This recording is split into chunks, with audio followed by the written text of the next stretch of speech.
ISKCON Mangalore వారి 18 రోజుల గీతా క్లాస్లో 14వ రోజు ప్రకృతి త్రిగుణాలు గుణత్రయ విభాగ యోగము. అందరికీ స్వాగతం. ఓం అజ్ఞానతిమిరాంధస్య జ్ఞానాంజన శలాకయా చక్షురున్మిళితం యేన తస్మై శ్రీ గురవే నమః. నమో ఓం విష్ణుపాదాయ కృష్ణ ప్రేష్ఠాయ భూతలే శ్రీమతే భక్తి వేదాంత స్వామి ఇతి నామినే. నమస్తే సరస్వతి దేవి గౌరవాణి ప్రచారిణే నిర్విశేష శూన్యవాది పాశ్చాత్య దేశధారిణే. హే కృష్ణ కరుణా సింధో దీనబంధో జగత్పతే గోపేశ గోపిక కాంత రాధా కాంత నమోస్తుతే.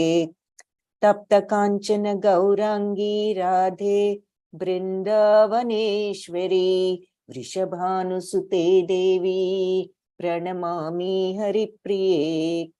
జయ శ్రీ కృష్ణ చైతన్య ప్రభు నిత్యానంద శ్రీ అద్వైత గదాధర్ శ్రీవాసాది గౌర భక్త బృంద. హరే కృష్ణ కృష్ణ కృష్ణ హరే హరే, హరే రామ రామ రామ రామ హరే హరే. హరే కృష్ణ భక్తులందరికీ గుణత్రయ విభాగ యోగము. గుణత్రయ అంటే 3 గుణాలు అని అర్థము. ప్రకృతి త్రిగుణాలు ఏమిటి? ఏ గుణాలు అంటే ప్రకృతిలో ఉన్న 3 గుణాలు. సో ఏమిటి అవి? సత్వ రజస్ తమో గుణాలు. ఇప్పటి వరకు చాలా సార్లు వాటిని రిఫర్ చేస్తూ వచ్చాము. అయితే వాటి గురించి ఇంకా వివరంగా ఈ అధ్యాయంలో చూస్తాము. సో సత్వగుణం అంటే మంచితనం, రజోగుణం మరి కోరికలతో కూడినటువంటిది, తమో గుణం అజ్ఞానము అని చూసాం. అందుకే సత్వగుణాన్ని ఇప్పుడు తెలుపులో గాని పసుపులో గాని చూపిస్తారు. సత్వగుణానికి సంకేతంగా కోరికలు ఎక్కువ, ప్యాషనేట్ అని ఇంగ్లీష్ లో అంటాం కాబట్టి ఎరుపు. మరి అజ్ఞానానికి తమో గుణానికి చిహ్నం నలుపు అని నలుపులో ఇక్కడ 3 గుణాలను చూపిస్తున్నారు. నిన్న క్షేత్రజ్ఞ విభాగ యోగం చూసాం. అందులో మరి క్షేత్రము అంటే ఈ శరీరం అని, క్షేత్రజ్ఞుడు అంటే శరీరం ఎరిగిన వాడు ఆత్మ పరమాత్మలు అని చూసాము. సో మరి ఆ తర్వాత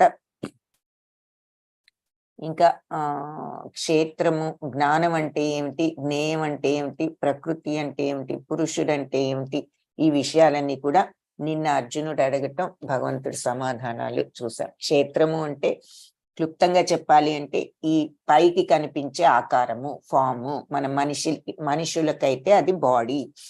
క్షేత్రజ్ఞుడు అంటే లోపలున్న ఆత్మ పరమాత్మ. వాటి లక్షణాలు ఏమిటి, ఈ రెండిటి గురించి తెలుసుకుని అర్థం చేసుకోవడమే జ్ఞానము. జ్ఞేయము అంటే ఆ జ్ఞానం యొక్క లక్ష్యము. అంటే జ్ఞానం తెలిసిన వాళ్లకు ఏమొస్తుంది, వాళ్ళ గమ్యం ఏమిటి, వాళ్ళి అంటే చివరికి భగవంతుణ్ణి పొందగలగటం అని చూసాము. మరి ప్రకృతి అంటే ఈ భౌతిక ప్రకృతి, నేచర్ అనేది చూసాము. పురుషుడు అంటే ఎవరైతే ఎంజాయ్ చేస్తారో వాళ్ళు. అంటే ఎంజాయ్ చేయటం అంటే నిజంగా ఎంజాయ్ చేయటం కాదు, ఎవరికైతే సమస్తము కూడా చివరికి చెందుతాయో అతను పురుషుడు అన్నది చూసాం. సో పురుషుడు అన్నది మళ్ళీ 15th చాప్టర్ లో పురుషోత్తమ యోగం రేపు చూస్తాము. బట్ బ్రీఫ్ గా నిన్న పురుషుడు అంటే భోక్త అంటే మరి అన్నది చూసాము.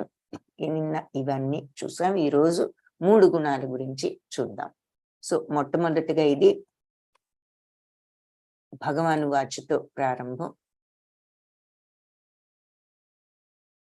పరంభూయ ప్రవక్ష్యామి జ్ఞానానాం జ్ఞానముత్తమం యజ్ఞాత్వా మునయః సర్వే పరాం సిద్ధిం యితో గతాః. దేనిని తెలుసుకుని ఈ మునులందరూ అత్యున్నత పరిపూర్ణతను సాధించారో అలాంటి సమస్త జ్ఞానాల్లో ఉత్తమమైనటువంటి ఆ దివ్య జ్ఞానాన్ని నీకు ఇప్పుడు మళ్ళీ చెప్తాను. పరంభూయ దివ్యమైనటువంటిది మళ్ళీ మరి ఒక్కసారి ప్రవక్ష్యామి చెప్తాను. జ్ఞానాలన్నిటిలోకి కూడా జ్ఞానం ఉత్తమమైన ఈ జ్ఞానాన్ని మళ్ళీ తిరిగి ఇంకొకసారి చెప్తాను. యజ్ఞాత్వ, ఇది తెలుసుకున్న తర్వాత, ఇది తెలుసుకుని మునయ సర్వే, మునులందరూ కూడా పరాం సిద్ధిం ఇతోగత, పరమ సిద్ధత్వాన్ని పొందారు అని చెప్తున్నారు. సో ఏ జ్ఞానాన్ని తెలుసుకుని మునులందరూ కూడా ఈ పరమ సిద్ధత్వాన్ని పొందారో ఆ జ్ఞానాన్ని నీకు మళ్ళీ ఇంకొకసారి చెప్తాను. ఇదం జ్ఞానముపాశ్రిత్య మమ సాధర్మ్యమాగతాః సర్గేపి నోపజాయంతే ప్రళయేన వ్యధంతి చ. ఇదం జ్ఞానం ఉపాశ్రిత్య, ఈ జ్ఞానాన్ని ఆశ్రయించిన వారు మమ సాధర్మ్యం, నా యొక్క సాధర్మ్యాన్నే వస్తారు. నా యొక్క సాధర్మ్యానికి వస్తారంటే నన్ను చేరుకుంటారు. ఎవరైతే ఈ జ్ఞానాన్ని ఆశ్రయిస్తారో వాళ్ళు నన్ను చేరుకుంటారు. సర్గేపిన్ ఉపజాయంతే, కలిపితే సర్గేపినోపజాయంతే అంటే సృష్టి సమయంలో ఉపజాయంతే, వాళ్ళు మళ్ళీ జన్మించరు. ప్రళయ సమయంలో నా వ్యధ చెందరు అంటే నాశనం అవ్వరు. సో ఈ జ్ఞానాన్ని ఆశ్రయించిన వాళ్ళు నన్ను చేరుకుంటారు, నా సాధర్మ్యాన్ని పొందుతారు. ఆ విధంగా వాళ్ళు స్థితులై వాళ్ళ సృష్టి సమయంలో వాళ్ళు మళ్ళీ జన్మించరు, ప్రళయ సమయంలో వాళ్లకు వ్యధ అంటే నాశనం చెందరు అని చెప్తున్నారు. సో భగవంతుణ్ణి చేరుకున్న తర్వాత ఇంకా మనకి మళ్ళీ జన్మ గాని, మళ్ళీ పుట్టడం, మళ్ళీ పోవడం ఇవన్నీ ఉండవు. అది మోక్షం అన్నదానికి అది అర్థం అని. సరే, దానికి సంకేతంగా భగవత్ ప్రపంచం ఇక్కడ చూపిస్తున్నారు. మమయో నిర్మహద్ బ్రహ్మ తస్మిన్ గర్భం దధామ్యహం సంభవ సర్వభూతానాం తతో భవతి భారత. మమయో నిర్మహద్ బ్రహ్మ, నేను ఆ బ్రహ్మము అనేటటువంటి ఆ మహత్తత్వంలో ఆ నిర్మహత్ బ్రహ్మ. సో ఆ మహత్తత్వం, బ్రహ్మం అనే ఆ మహత్తత్వంలో తస్మిన్, దాని యొక్క గర్భం దధామ్యహం. సో దానిలో నేను ఆ బ్రహ్మము అని పిలువబడే ఆ మహత్తత్వమే మరి కారణం. నేను దాని గర్భంలో నేనే బీజాన్ని బీజ ప్రదానం చేస్తాను. చేస్తే సంభవ సర్వభూతాన, ఆ విధంగా భూతాలంటే భూతాలు కాదు, జీవరాశులు అని చెప్పుకున్నాం. అన్ని రకాల జీవరాశులు సర్వభూతానాం సంభవ అంటే సంభవించేటట్లు, పుట్టేటట్లు తతో భవతి భారత ఉంటుంది.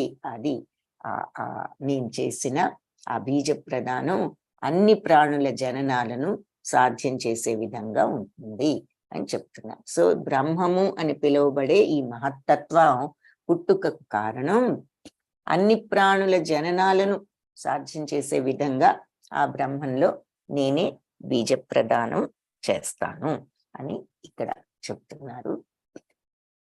సర్వయోనిషు కౌంతేయ మూర్తయ సంభవంతియ తాసాం బ్రహ్మ మహద్యోని అహం బీజప్రద పిత. సో సర్వయోనిషు కౌంతేయ మూర్తయ సంభవంతియ. సో అన్ని రకాల జీవరాశులు కూడా ఈ మూర్తిభవించాయి అంటే ఆకారాన్ని పొందటం సంభవించింది అంటే దేనికి?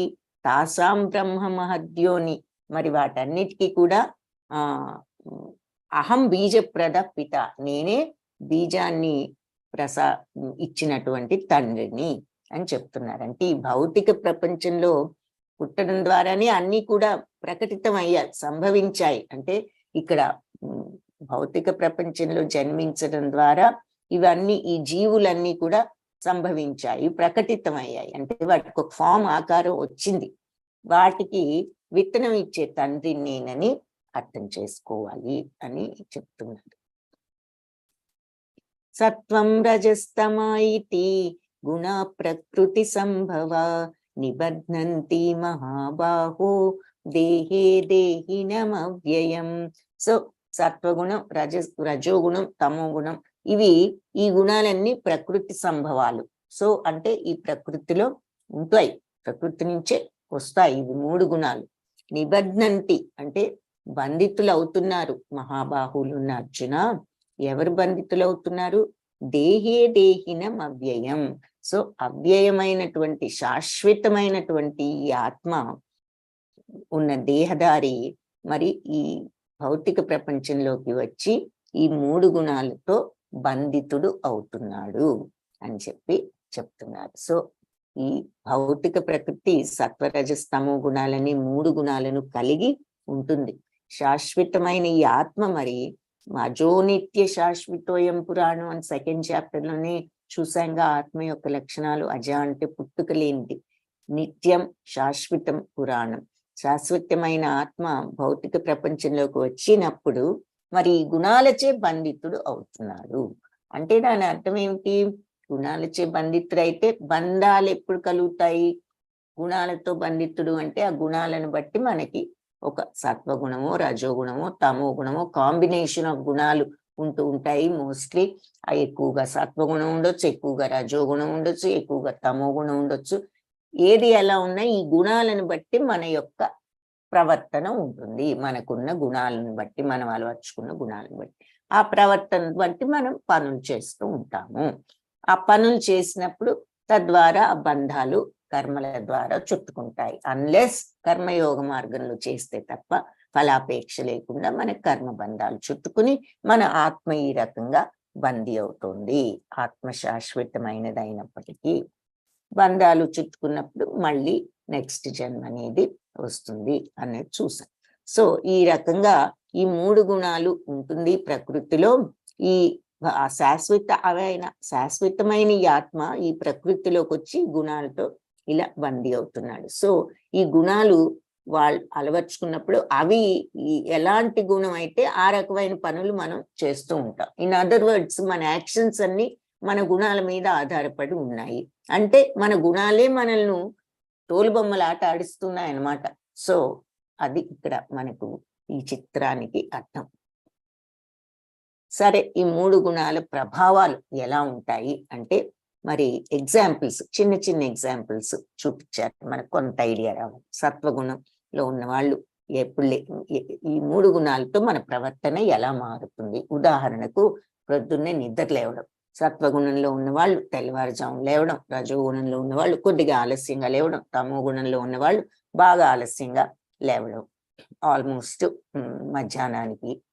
అలాగే లేచిన తర్వాత ఏం చేస్తారు? మరి సత్వగుణంలో ఉన్న వాళ్ళు ముందు భగవంతుడి మీద దృష్టి పెట్టడం, మరి ప్రార్థనలు జపాలు చేసుకుంటారు. అదే రజోగుణంలో ఉంటే ముందు భగవంతుడి మీద దృష్టి కాకుండా లేవగానే మన బాడీ ఎక్సర్సైజ్ ఇలా వాటి మీద దృష్టి సాగిస్తారు. అంటే ఎక్సర్సైజ్ చేయడంలో తప్పే ఉంది అనే ప్రశ్న రావచ్చు.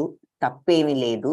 పాయింట్ ఏమిటి అంటే మన యొక్క అటెన్షన్ అంతా ఈ భౌతిక ప్రపంచపు కార్యకలాపాల మీదే ఉన్నది, కానీ ఈ దేహానికి సంబంధించిన కార్యకలాపాల మీదే ఉన్నది, కానీ ఆధ్యాత్మికత మీద మన అటెన్షన్ లేదు. సో ఫస్ట్ థింగ్ బాడీ గురించే ఆలోచిస్తున్నాం, కానీ ఆ స్పిరిచువల్ వైపు వెళ్ళటం లేదు. అది సత్వగుణంలో ఉన్న వాళ్ళకి వెళ్తుంది. రజోగుణంలో ఉన్న వాళ్ళకి మొట్టమొదట బాడీకి సంబంధించినవే వాళ్ళు ఆలోచిస్తారు. అదే తమో గుణంలో ఉన్న వాళ్ళు ఉన్నారు అంటే అసలు ఏదైనా లేవటానికి బద్ధకం, లేచిన తర్వాత కూడా ఏ పని చేయటానికైనా కొంచెం బద్ధకం. ఇక్కడ చిన్నపిల్లవాళ్ళని చూపిస్తున్నారు. పెద్దవాళ్ళు కూడా అలా చేసేవాళ్ళు ఉండొచ్చు. అంటే లేచిన వెంటనే కూడా చురుగ్గా పనులు చేసుకోకుండా అలా బద్ధకంగా ఉన్నప్పుడు జడత్వంగా అది తమో గుణానికి సంకేతం అని చెప్తున్నారు. తర్వాత వాళ్ళు ఆ త్రిగుణ ప్రభావాల్లో ఎటువంటి పుస్తకాలు అంటే మన మెంటాలిటీని బట్టి మనం ఏ రకమైన నాలెడ్జ్ మీద ఇంట్రెస్ట్ చూపిస్తాము. అంటే సత్వగుణంలో ఉన్న వాళ్ళు ఆధ్యాత్మికతను పెంపొందించుకునే పుస్తకాలు వాళ్ళకి కొంచెం ఇంట్రెస్ట్ ఉంటుంది. రజోగుణంలో ఉన్న వాళ్ళు మరి ఈ ధనం ఆర్జించటానికి కానీ అంటే ఇక మరి డిగ్రీలు అవి చదువుకోవాలి కదా, ఉద్యోగం కావాలి కదా అనే ప్రశ్న రావచ్చు. తప్పు కాదు, అది మన బాధ్యత. మన లైఫ్, మన పేరెంట్స్నో ఫ్యామిలీనో సపోర్ట్ చేయటానికి ఇన్కమ్ కావాలి. కానీ అక్కడ పాయింట్ ఏమిటి అంటే ప్రాధాన్యత దేనికి ఉంటుంది అంటే ఈ ఆధ్యాత్మికత వైపు మనసు ఉంటుందా, ఆ జ్ఞానాన్ని పెంపొందించుకోవాలని. అది సత్వగుణం వాళ్ళకు. ఇక రజోగుణంలో వాళ్ళకి ఈ బాడీలీ వాటి మీద తప్ప అటువైపు ఉండదు అని. తమో గుణంలో ఉన్నప్పుడు మరి కల్పిత సాహిత్యాలు, కామిక్స్ చదివితే తప్పే ఉంది, పిల్లలకి స్పైడర్ మ్యాన్లు ఇవన్నీ సూపర్ మ్యాన్లు ఉంటాయి కదా అంటే, అంటే దాని అర్థం ఏమిటి అంటే ఎప్పుడు కూడా చిన్నప్పుడు చదువు రావడానికి స్టోరీస్ పుస్తకాల మీద ఇంట్రెస్ట్ పిల్లలకు చూపించడం అది వేరే విషయం. కానీ ఎప్పుడు కూడా ఈ కల్పిత సాహిత్యాల్లోనే ఉంటూ అసలైనది ఏది నాలెడ్జ్ మీద లేనప్పుడు మరి పెద్దవాళ్ళు కూడా ఒక్కోసారి ఎప్పుడు ఈ కల్పిత సాహిత్యాలు, ఈ ఉదాహరణ బుక్స్ అక్కర్లేదు, ఎప్పుడు మరి మూవీస్ టీవీస్ అక్కడ నిజమేమీ లేదు, ఎవ్రీథింగ్ ఈజ్ మేడప్, అదంతా మన ఎంటర్టైన్మెంట్ కి అని అంటూ ఉంటారు.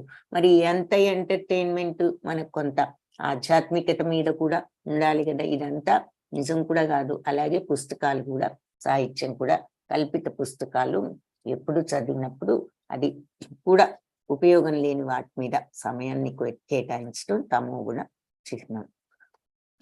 నిద్రపోవడం, మరి సత్వగుణంలో ఉన్న వాళ్ళు ఎర్లీగా పడుకుంటారు, early to bed early to rise, త్వరగా పడుకుని త్వరగా లేవడం.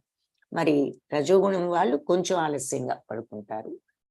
మరి తమో గుణంలో ఉన్న వాళ్ళు మరి ఆల్మోస్ట్ సగం రాత్రి అయిపోయిన తర్వాత తెల్లవారుజామున పడుకుంటూ ఉంటారు అని కొన్ని ఎగ్జాంపుల్స్ చెప్పారు. సో సత్వగుణం అంటే మరి పాజిటివ్, ఎప్పుడు కూడా సరి అయిన మార్గంలో ఆలోచించటం, శుద్ధత్వం, మరి ఆ ప్యూరిటీ.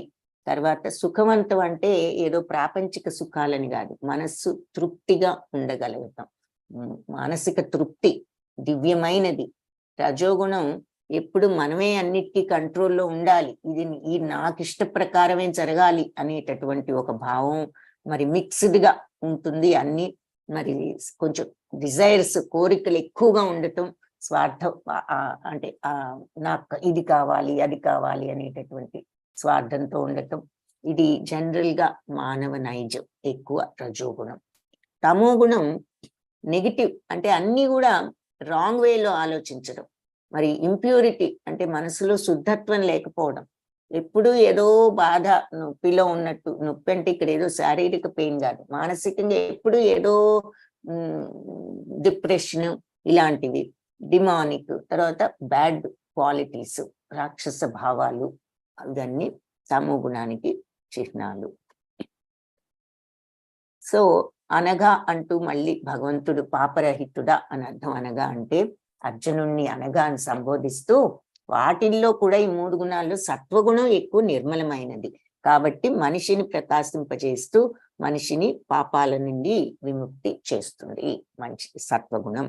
అయితే సత్వగుణంలో కూడా సుఖం మీద జ్ఞానం మీద ఆసక్తి కలిగించి ఆత్మను బంధిస్తుంది. అంటే సుఖం మీద జ్ఞానం మీద అంటే ఇక్కడ పాయింట్ ఏమిటి అంటే సుఖం మీద జ్ఞానం మీద మరి ఆ మార్గంలో వెళ్ళాలనుకోవడంలో తప్పే ఉంది అనే థాట్ రావచ్చు.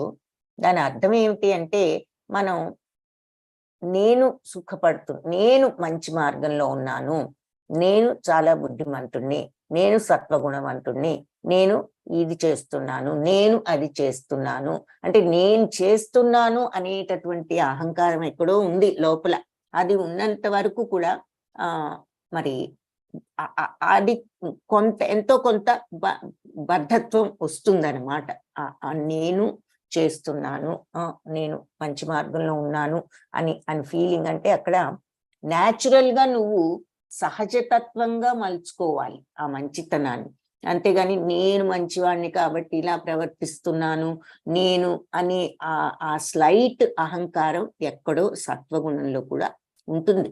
కానీ సత్వగుణం నిర్మలమైనది కాబట్టి మనిషిని అన్ని పాపాల నుంచి విముక్తి చేసి మనిషిని ప్రకాశింపచేస్తూ ఉంటుంది అని చెప్తున్నారు. రజోగుణం అపారమైన కోరికలు ఆశల నుంచి ఉద్భవిస్తుంది. మరి విపరీతమైన కోరికలు, ఇది ఆత్మను ఈ కామ్యకర్మల పట్ల ఈ ఆసక్తితో బంధించి వేస్తుంది. ఎప్పుడు మరి ఈ కోరికలు అవి కావాలి ఇవి కావాలి అని ఆ ఫలాపేక్ష మీద కోరికతో ఆత్మను బంధించి వేస్తుంది. ఇంకా అజ్ఞానం వల్ల జనించే తమో గుణం ప్రాణులన్నింటికి కూడా అవివేకం కలుగజేస్తుందని తెలుసుకో. అది మరి పిచ్చితనం అంటే ఏదో మైండ్ పని చేయకపోవటం కాదు, విచక్షణ జ్ఞానం లేని పిచ్చితనం అని అర్థం. విచక్షణ జ్ఞానం లేకుండా అంటే ఏది మంచి ఏది చెడు అనేటటువంటి విచక్షణ లేని పరిస్థితిని క్రియేట్ చేసి సోమరితనాన్ని, ఎక్కువ నిద్రపోవటాన్ని, ఇలాంటి వాటితో ఈ ఆత్మను బంధించి వేస్తుంది. సో అవివేకం, మరి విచక్షణ లేకపోవడం, సోమరితనం, ఎప్పుడు నిద్రపోవడం, ఇలాంటి వాటితో ఈ తమో గుణం మనిషిని, ఆత్మను శరీరంలో బంధించి వేస్తుంది. అంటే శరీరంలో బంధించి వేస్తుంది అంటే దానికి మోక్షం, ఆత్మకు మోక్షం అనేది రాకుండా ఇలాగే జనన మరణ చక్రంలో ఉండటం అని. సో అలా బందీలం అయిపోతున్నాము అని చెప్తున్నారు. ఈ సత్వరజస్ తమో గుణాలు మూడింటితో ఏ రకంగా బద్ధత్వం వస్తుంది. అయితే సత్వం సుఖే సంజయతి రజ కర్మణి భారత జ్ఞానమావృత్య తు తమః ప్రమాదే సంజయత్యుత. సత్వగుణం సుఖాన్ని ఇస్తుంది, సంజయతి సుఖాన్ని కలిగిస్తుంది. రజోగుణం కర్మణి భారత, రజోగుణం కర్మలలో మరి బద్ధుణ్ణి చేసేస్తుంది. జ్ఞానమావృత్య తు తమః, ఈ తమోగుణం జ్ఞానాన్ని కప్పిపారేసి, మొత్తం జ్ఞానాన్ని కప్పివేసి ప్రమాదే సంజయచ్యుత. సో ఇది బుద్ధిహీనతలో బంధించి వేస్తుంది, జ్ఞానాన్ని కప్పివేసి అని చెప్తున్నారు. సో సత్వగుణం సుఖాన్ని చేకూరుస్తుంది అంటే మరి ఇక్కడ చూపిస్తున్నారు. అంటే సత్వగుణంలో ఉన్న వాళ్ళు మరి పైలోకాలు, పుణ్యలోకాల్లో వెళ్తారు. రజోగుణంలో ఉన్న వాళ్ళు కర్మలలో బద్ధుల్ని చేస్తుంది. అంటే మరి ఇక్కడ ఈ భూలోకంలో వస్తూ ఉంటారు మళ్ళీను. తమో గుణం జ్ఞానాన్ని కప్పివేసి మరి జంతువులు గనక అవి జ్ఞానం లేకుండా ఉన్నట్టు మనం కూడా మరి జ్ఞానం లేకుండా ప్రవర్తిస్తే అదే స్థితి వస్తుంది, అక్కడ బుద్ధిహీనతలో బంధించి వేస్తుంది. రజస్తమశ్చాభిభూయ సత్వం భవతి భారత రజసత్వం తమశ్చైవ తమస్సత్వం రజస్తథా. ఒక్కొక్కసారి రజస్తమో గుణాలు ఒక్కొక్కసారి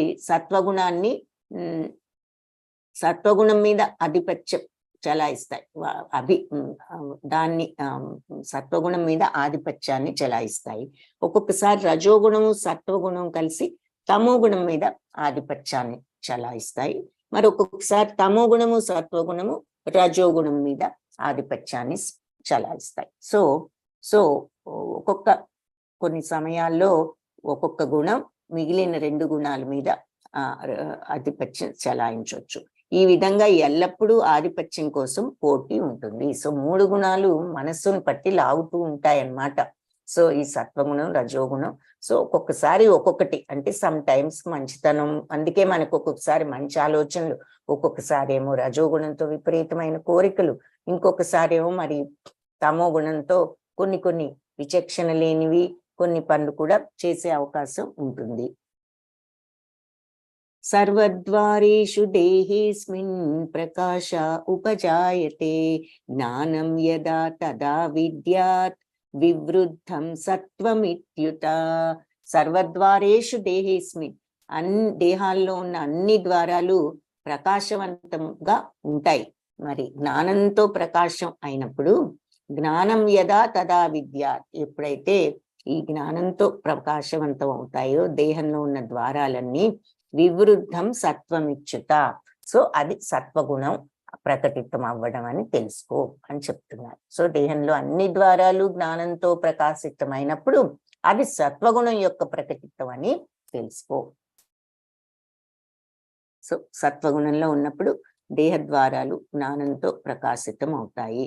సో తర్వాత భరతులలో ప్రధానుడా రజోగుణం గనక పెరిగినప్పుడు ఏమవుతుంది అంటే లోభం, దురాశ, అంటే ఇక ఎండ్లెస్ కోరికలు అనమాట, ఇంకా కావాలి అనేటటువంటి మెంటాలిటీ డెవలప్ అవుతుంది.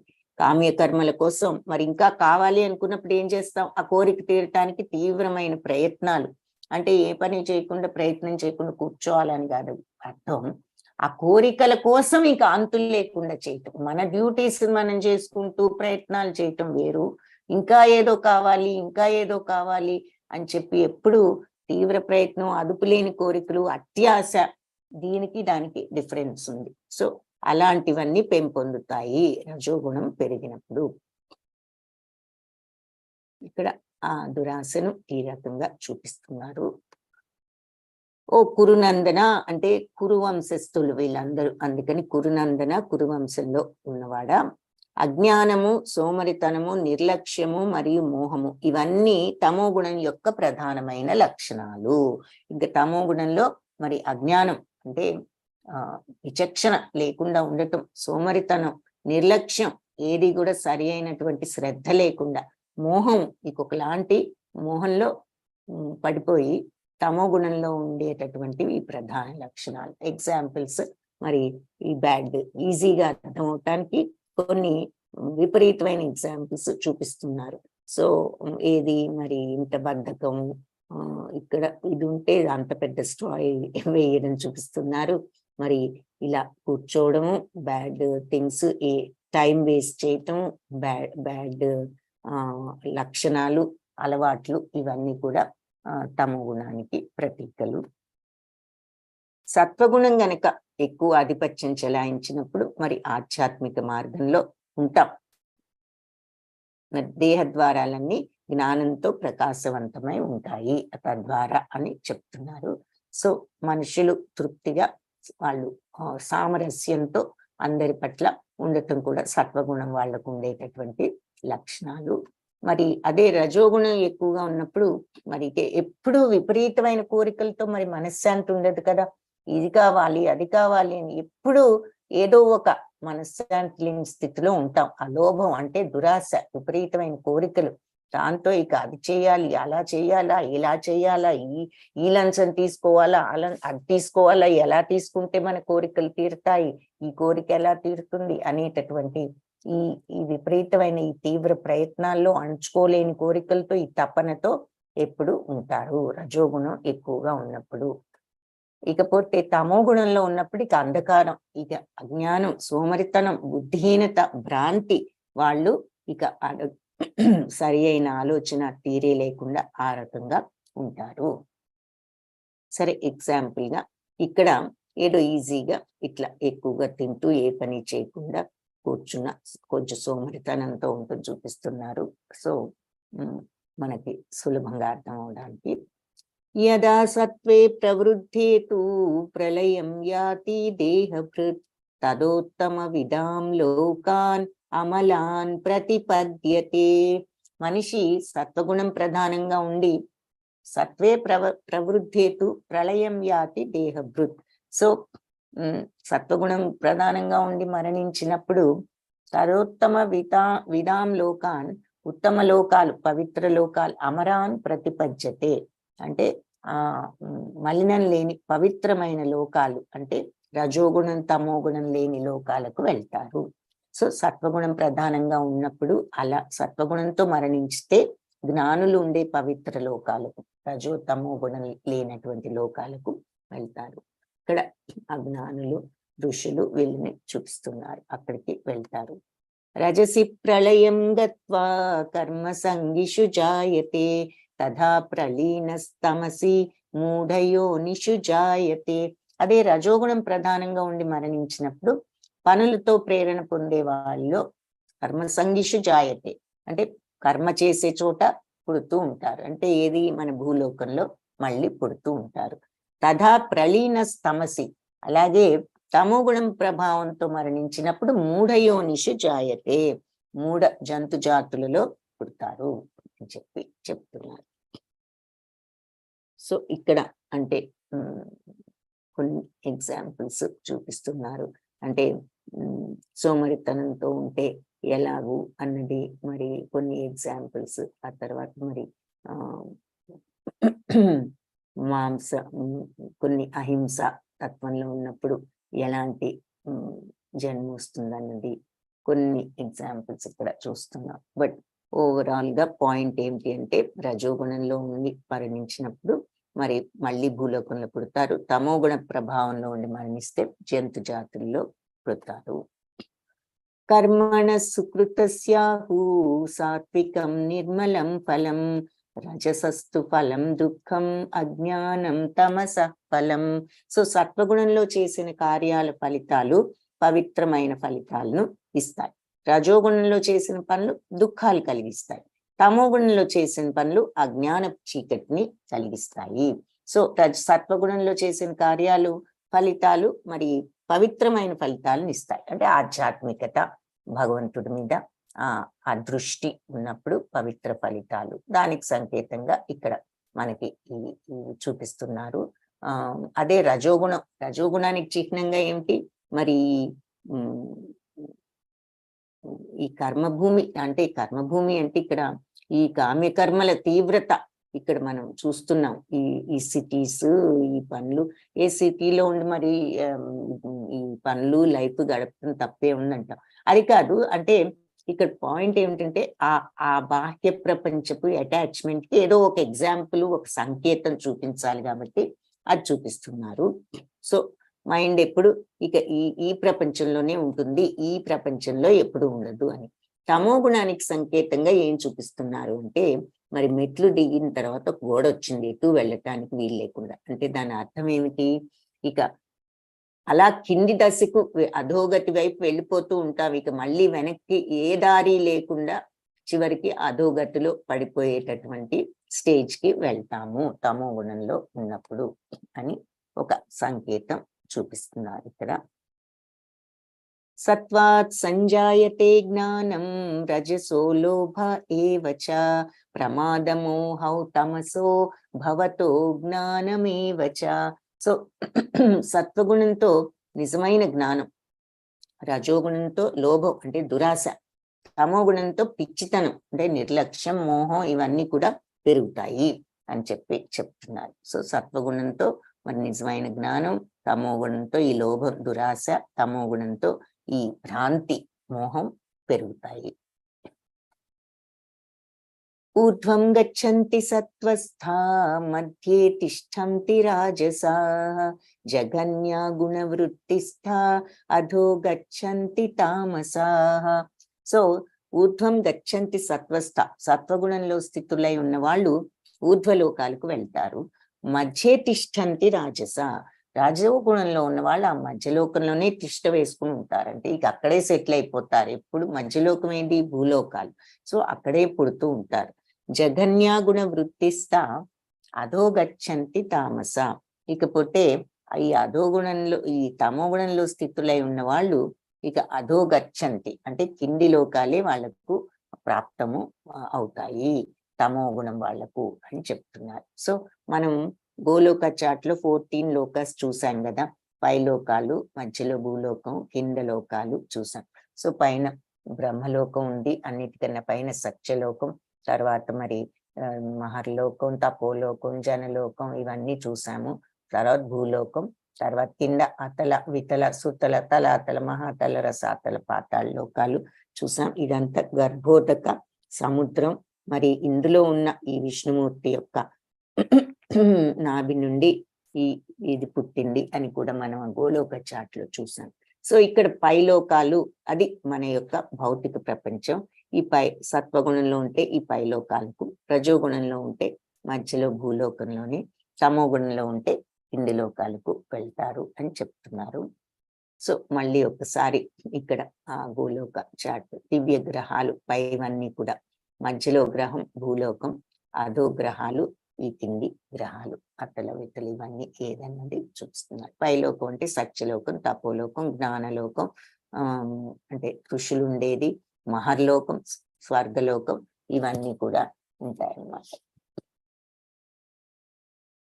గుణానీతానతీత్యత్రీన్ దేహి దేహ సముద్భవాన్ జన్మ మృత్యు జరా దుఃఖై విముక్తో మృతమశ్నుతే. సో ఈ గుణానేతాన్ అతీత్యత్రీన్ దేహే దేహ సముద్భవాన్, ఈ ప్రకృతి 3 గుణాలను కూడా అతీతంగా, ఈ 3 గుణాలకు అతీతంగా ఎప్పుడైతే ఈ అధిగమించగలుగుతామో అప్పుడు జన్మ మృత్యు జరా దుఃఖై, జన్మ మృత్యు జర అంటే ఓల్డ్ ఏజ్, ఈ దుఃఖాల నుంచి విముక్తోమృతం అశ్నుతే, విముక్తి చెంది మరి ఈ జన్మలోనే అమరత్వాన్ని పొందుతారు. సో ఎప్పుడైతే ఈ దేహధారి ప్రకృతి త్రిగుణాలను అధిగమించగలిగినప్పుడు మరి జన్మ, మరణం, వృద్ధాప్యం వీటి యొక్క దుఃఖాల నుంచి విముక్తి పొంది ఈ జన్మలోనే అమరత్వాన్ని పొందుతాడు. సో వీటి యొక్క దుఃఖాలంటే ఏమిటి అంటే మళ్ళీ ఆ జన్మ మృత్యు అనేటటువంటిది లేకుండా ఇక మోక్షాన్ని సాధించగలుగుతాడు. ఇక మళ్ళీ ఈ భూలోకంలో పుట్టడం పోవడం అనేది లేదు.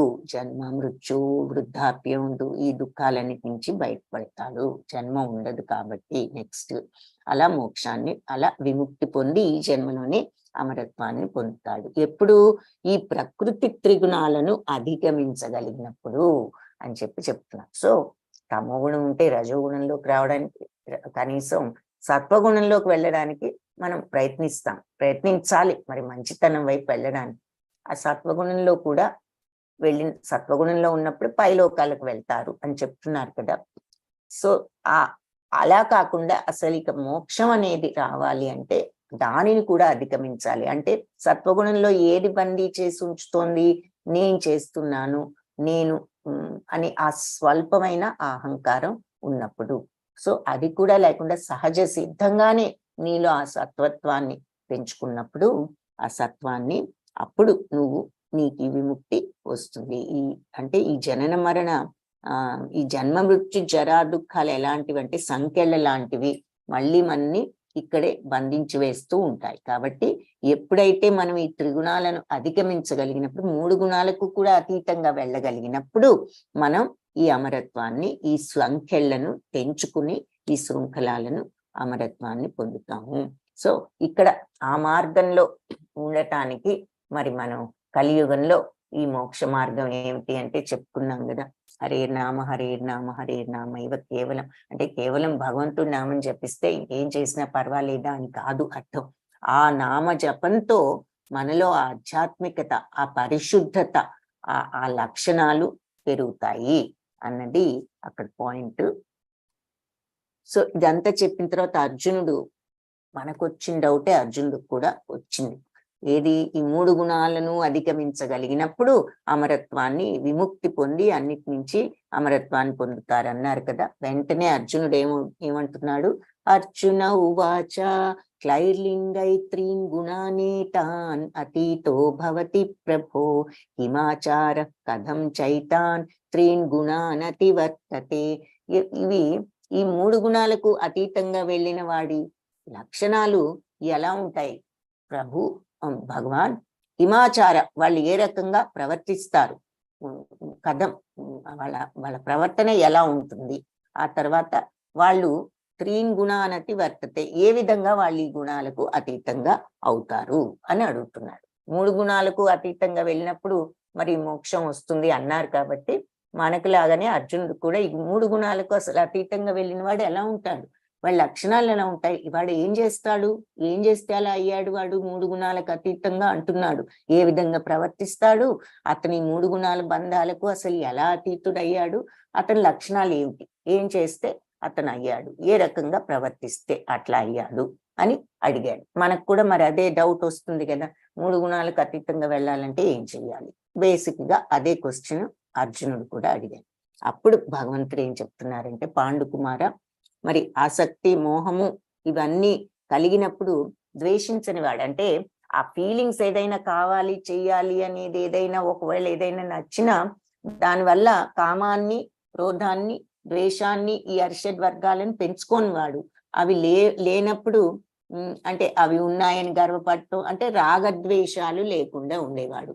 లేనప్పుడు కావాలి అని అవన్నీ అనుకోవడం, ఉన్నప్పుడు గర్వపడటం, అటువంటివి ఏమీ లేనివాడు. భౌతిక గుణాల యొక్క ఈ ప్రతిచర్యల ద్వారా అస్థిరపడక, కలవరపడక, తటస్థంగా, అతీంద్రియంగా ఉండేవాడు. అంటే ఈ గుణాల వల్ల మనకు ఈ రకరకాల కోరికలు, దాంతోనూ అస్థిరం అంటే బ్యాలెన్స్ లేకుండా ఇంకొకటే కలవరపడిపోయి అది కావాలి ఇది కావాలి అనేటటువంటి, లేకపోతే ఎవరో ఏదో అన్నారని కానీ రియాక్ట్ అవ్వకుండా మన ఇలా అంటారా అలా అంటారా అని చిన్న చిన్న ఎగ్జాంపుల్స్ అనమాట. ఆ బ్యాలెన్స్ అంటే బేసికలీ శుద్ధ భక్తుల లక్షణాలు మళ్ళీ ఈ రకంగా ఇక్కడ ఈ స్థిత ప్రజ్ఞత అని జ్ఞానయోగ మార్గంలో ఉన్నాం కాబట్టి లాస్ట్ 6 చాప్టర్స్ జ్ఞానయోగం కాబట్టి అదే లక్షణాలు ఇక్కడ ఇక్కడ చెప్తున్నారు. సో ఆ స్టేజ్కి వెళ్ళాలంటే ఏ మార్గంలో వెళ్ళినా దారులు వేరైనా గమ్యం ఒక్కటే. ఈ భక్తి యోగ మార్గంలో వెళ్ళినా, జ్ఞానయోగ మార్గంలో వెళ్ళినా ఈ స్టేజ్ వచ్చినప్పుడు ఆ మోక్షం అనేది వస్తుంది. అక్కడ భక్తితో డెవలప్ చేసుకుంటున్నాము. సమస్తము భగవాన్ నీ శరణాగతుడిని, ఏది చేసినా నీ ప్రసాదమే అంటూ రాగద్వేషాలకు అతీతంగా అందరి మీద సమత్వంతో అలా ఉంటున్నాం. ఇక్కడ జ్ఞానంతో వాళ్ళు ఈ విషయాన్ని రియలైజ్ అయ్యి ఈ రకంగా ఉంటున్నారనమాట. ఈ సత్వరజస్తమో గుణాలకు అతీతంగా వెళ్ళగలగటం అనేది.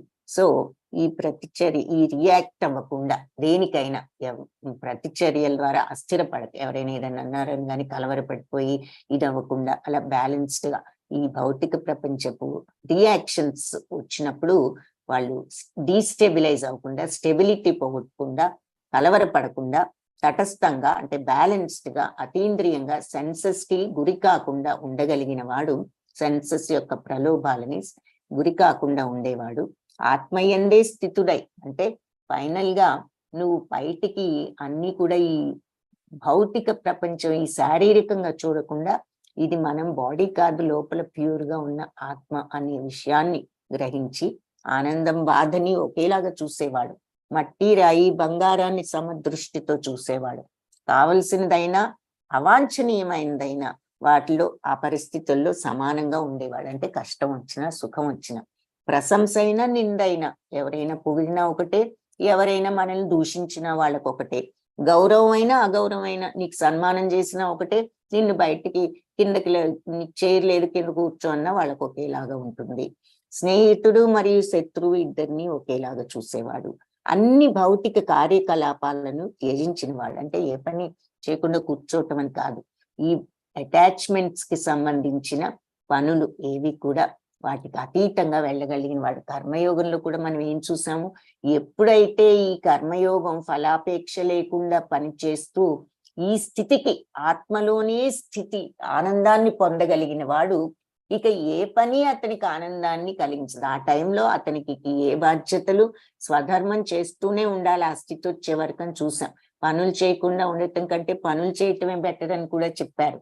కానీ ఆ పనులు ఎలా చేయాలన్నారు, ప్రతిఫలాపేక్ష లేకుండా చెయ్యి, నీకు అప్పుడు ఆ పనుల యొక్క బంధాలు అంటుకోవు అన్నారు, కర్మ బంధాలు.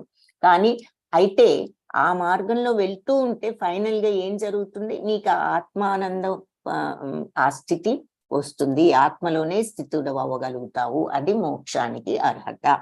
ఆ స్థితి వచ్చిన తర్వాత ఇక నువ్వు ఏ స్వధర్మం కూడా నిర్వహించవలసిన పని లేదు, నీకు ఏ అవసరము లేదు. ఎందుకంటే నువ్వు ఆత్మలోనే స్థితుడై ఉండి అందులోనే ఆనందాన్ని అనుభవించే స్టేజ్కి వచ్చావు, పరిపూర్ణత ఆ స్టేజ్.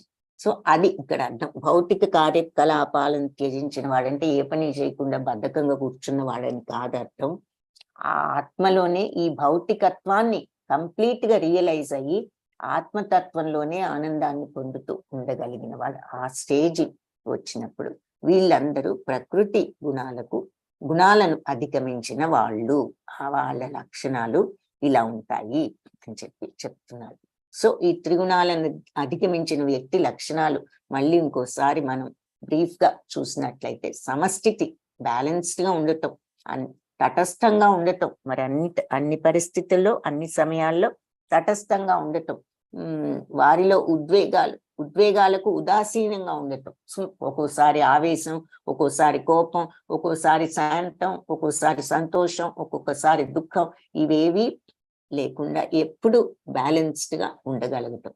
పరిత్పన లేకుండా అంటే రియాక్ట్ అవ్వకుండా, దేనికైనా సరే మంచి జరిగితే పొంగిపోవడం, చెడు జరిగితే కృంగిపోవడం, ఇటువంటి రియాక్షన్స్ లేకుండా, అసూయ లేకుండా ఉండగలగటం. ఇవి త్రిగుణాలను అధిగమించిన వ్యక్తి యొక్క లక్షణాలు. బ్రీఫ్ గా ఇక్కడ వివరంగా చూసాం, ఇక్కడ బ్రీఫ్ గా చూస్తున్నాం. సో ఇక అతని ప్రవర్తన ఎలా ఉంటుంది అంటే మళ్ళీ ఏం చెప్పారు, ఇక్కడ చెప్పిందే మళ్ళీ బ్రీఫ్ గా. అన్ని పరిస్థితుల్లోనూ సమత్వం అంటే ఏమిటి, ప్రశంస అయినా, నిందైనా, గౌరవమైన, అవమానమైన, ఆనందమైన, దుఃఖమైన, కావాల్సింది జరిగినా మనకి సుఖమైన కష్టమైన అన్ని పరిస్థితుల్లోనూ వాళ్ళు బ్యాలెన్స్డ్ గా ఉండగలుగుతాం. ప్రతి ఒక్కరితో ప్రతి దానితో సమానంగా వ్యవహరిస్తారు. మట్టి రాయి బంగారం అయినా సమానమే, మిత్రుడైనా శత్రువు అయినా ఒకటే. అలాగే విచిత్రంగా వ్యవహరించరు అంటే ఏమిటి, భగవంతుణ్ణి శరణు వేయటం, ఆధ్యాత్మిక అభ్యాసాలలో దృఢంగా ఉండగలగటం. అంటే ఈ భౌతిక ప్రపంచాన్ని వాళ్ళు కేంద్రీకృతం చేసుకుని ఉండరు. వాళ్ళ మైండ్ ఆధ్యాత్మికత మీద మరి అంటే లోపల ఇదంతా కూడా టెంపరరీ, ఈ బాడీ కాదు మనం ఆత్మ అనే విషయాన్ని వాళ్ళు ఆధ్యాత్మికంగా అలా ఆ భక్తి భావంలో ఉండగలుగుతారు లాస్ట్ కి అని చెప్తున్నారు. మాం చయోవ్యభిచారేణ భక్తి యోగేన సేవతే సగుణాన్ సమతీత్యైతాన్ బ్రహ్మభూయాయ కల్పతే. సో ఈ 3 గుణాలను అధిగమించిన వ్యక్తి ఎలా, అప్పుడు అధిగమించినప్పుడు అతను ఏ స్థితిలో ఉంటాడు అన్నది ఇక్కడ చెప్తున్నారు. అన్ని పరిస్థితుల్లోనూ నిశ్చలమైన భక్తిలో నిమగ్నమై ఉండేవాడు వెంటనే భౌతిక ప్రకృతి యొక్క గుణాలను అధిగమించి బ్రహ్మం స్థితికి వస్తాడు. మరి అది చివరికి మనం చూసిన ఈ ప్రకృతి అన్ని భౌతిక కార్యకలాపాలు త్యజించటం అంటే ఆ బ్రహ్మం స్థితికి వస్తాడు. ఆత్మలోనే స్థితుడై ఉన్నవాడికి ఏ పని చేయక్కర్లేదని కర్మయోగంలో కూడా చూసాం. దాని అర్థం ఏమిటంటే ఏ మార్గంలో వెళ్ళినా చివరికి వాళ్ళు ఆ స్థితికి వచ్చినప్పుడు అది మోక్షానికి ఎలిజిబుల్ స్టేజీ అన్నది అన్నమాట ఇక్కడ పాయింట్. సో అన్ని పరిస్థితుల్లోనూ నిశ్చలమైన భక్తిలో ఎవరైతే నిమగ్నమై ఉంటారో, సో ఏ మార్గంలో వెళ్ళినా చివరికి ఆ భక్తిలో సెట్ అవుతారు, ఉంటారు. వెంటనే భౌతిక ప్రకృతి ఆ భౌతిక ప్రకృతి యొక్క గుణాలను అధిగమించి అప్పుడు వాళ్లకు అలాంటి వాళ్ళకి ఎలాగూ తమో రజో గుణాలు లేవు, సత్వగుణంలో కూడా నేను అనేటటువంటి ఆ అటాచ్మెంట్ పోతుంది. పోయి వాళ్ళు ఆత్మలో ఆ బ్రహ్మం అనే స్థితికి వస్తారు.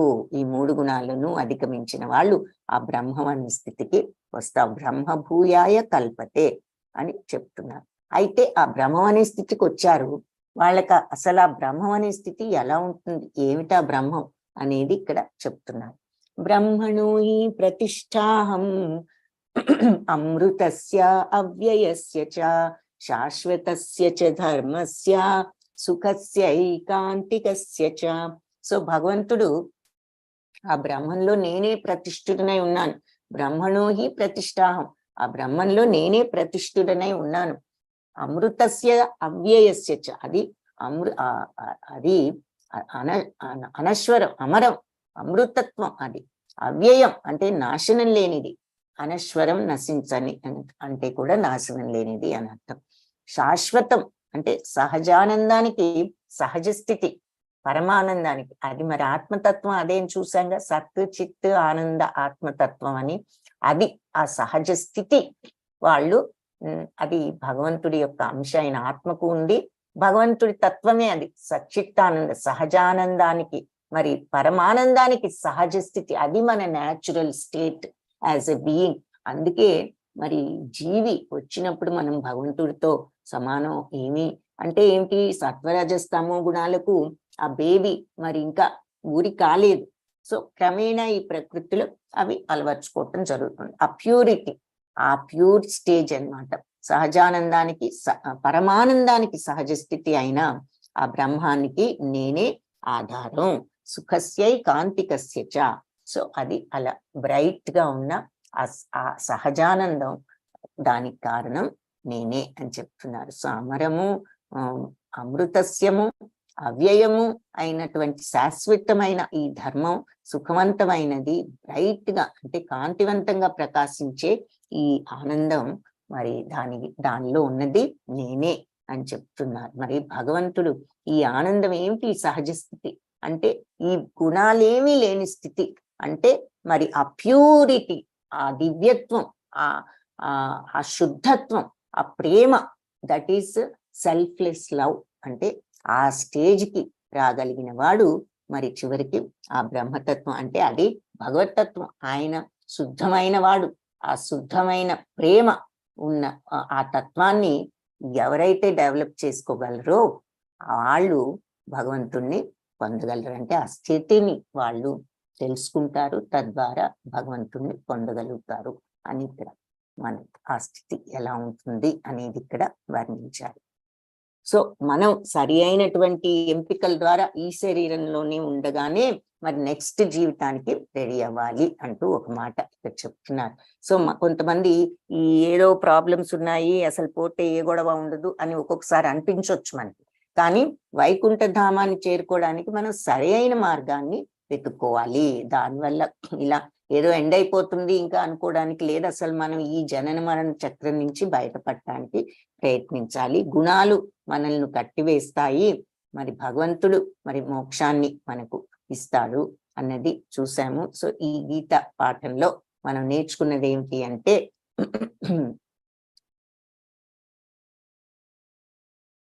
సదా భక్తియుత సేవలో భక్తిలో నిమగ్నమై ఉండటం ద్వారా మనం ఈ భౌతిక గుణాల సంఘం నుంచి, అటాచ్మెంట్ నుంచి, అంటే ఈ భౌతిక గుణాలు మన అంత తీవ్రంగా మనలో ఉన్నాయి కాబట్టి వాటి యొక్క అటాచ్మెంట్ నుంచి మనం సులభంగా విడిపడగలము. అంటే ఆ భక్తి భావంలో నిమగ్నమైనప్పుడు స్లోగా ఈ క్వాలిటీస్ అన్ని డెవలప్ అవుతాయి. అంతేకాకుండా ఎల్లవేళలా భగవత్ సాంగత్యంలో ఉండటం వలన ఉన్నతమైన లక్షణాలను పొందగలం. మరి అంతే కదా, ఈ అరిషడ్ వర్గాలు కామ క్రోధ లోభ మోహ మద మాత్సర్యం 6 అరిషడ్ వర్గాలు, ఇలాంటివన్నీ భగవంతుణ్ణి మనసులో మనం ఉంచుకోగలిగినప్పుడు ఈ చెడు లక్షణాలను దూరం చేసుకుని ఉన్నత లక్షణాలను డెవలప్ చేసుకుని తద్వారా మనం ఈ భౌతిక గుణాల సాంగత్యం నుంచి బయటపడగలుగుతాము.